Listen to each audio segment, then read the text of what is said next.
fact is, Labour are still socialist, and they deliberately set out to impose more government control over people's lives.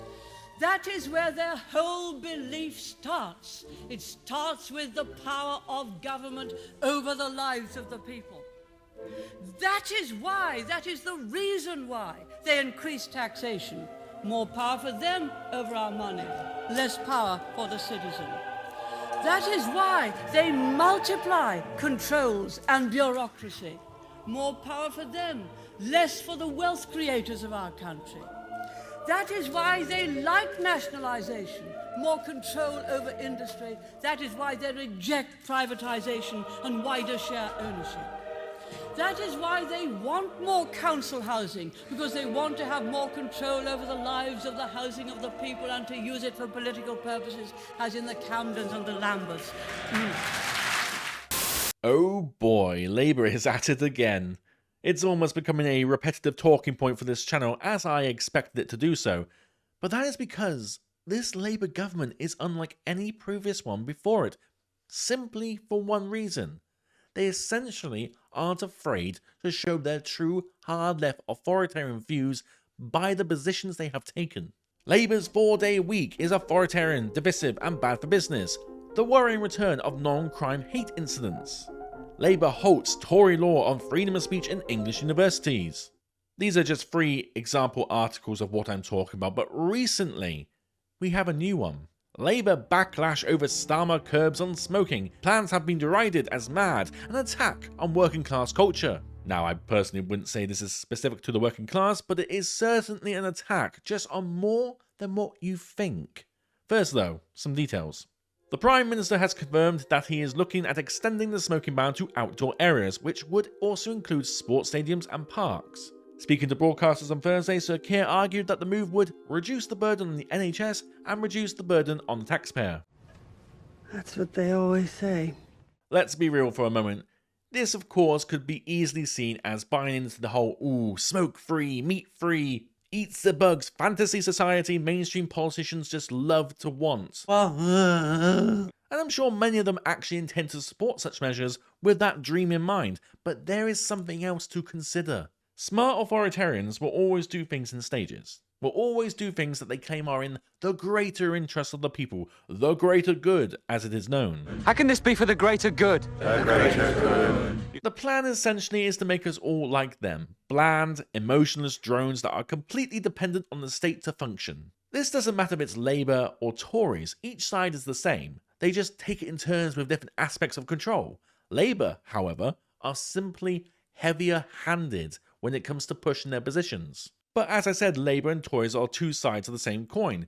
Back during the final days of the Tory government, they published this. Creating a smoke-free generation and tackling youth vaping, what you need to know. An entire blog entry on the official gov.uk website explaining how they want smoking to end, specifically how, and I quote, "A bill includes a new law to stop children who turn 15 this year or younger from ever legally being sold cigarettes or other tobacco products, alongside measures to crack down on youth vaping and strengthen enforcement of these new laws." Okay, the wording of that was very specific.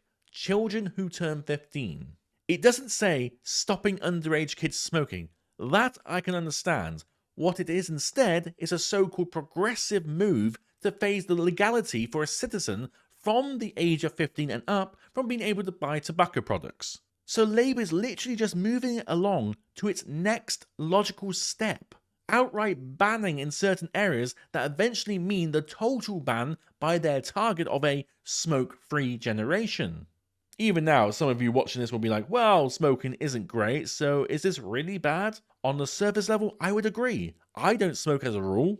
The odd cigar to celebrate something special as a social thing, but I don't actually partake. But whether you like or dislike smoking, that is not the issue. It's what the smoking ban represents. Everything is calculated. Everything is measured in terms of how much someone or something can get away with doing something else before provoking the bear too much. The bear in this analogy being us, the British public. The smoking ban was an example of such a move. The China virus was another. It's testing us. They are testing us. See how much we will accept, and before you know it...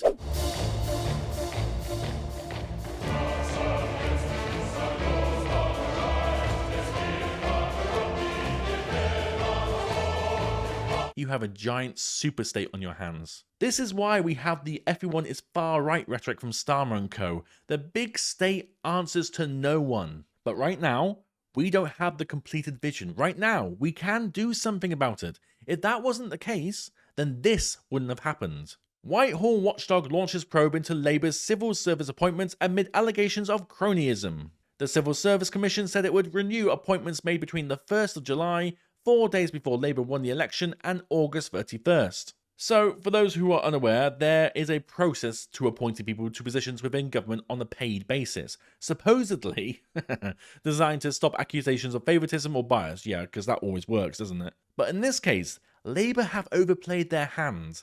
Quote, it emerged this month that Ian Caulfield, a former banker, was given a top Treasury job after donating £20,000 to the Labour Party, including Chancellor Rachel Reeves. He will no longer do the role and will become an unpaid advisor to Miss Reeves instead. This is the one that's triggered the review, but the article tells us more. Businesswoman Emily Middleton, whose firm donated $67,000 to the party, was appointed a Director General in the Department of Science and Technology weeks after the money was declared.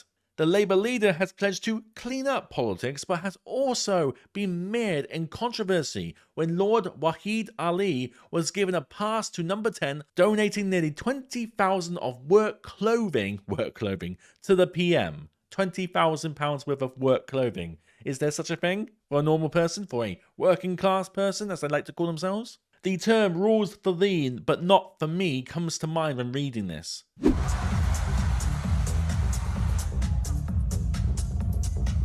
Things will get worse before they get better. But are we surprised? This is the same Labour Party who was embroiled in what we call on this side of the pond, Beergate. Following the application of the evidential full code test, it has been concluded that there is no case to answer for a contravention of the regulations due to the application of an exception, namely reasonably necessary work. Are you really saying that in certain situations, the president can decide whether it's in the best interests of the nation and then do something illegal? I'm saying that when the president does it, that means it's not illegal. This is a situation where Keir Starmer, Angela Rayner and a few other Labour faithful were accused of violating COVID restrictions by gathering together for a social visit.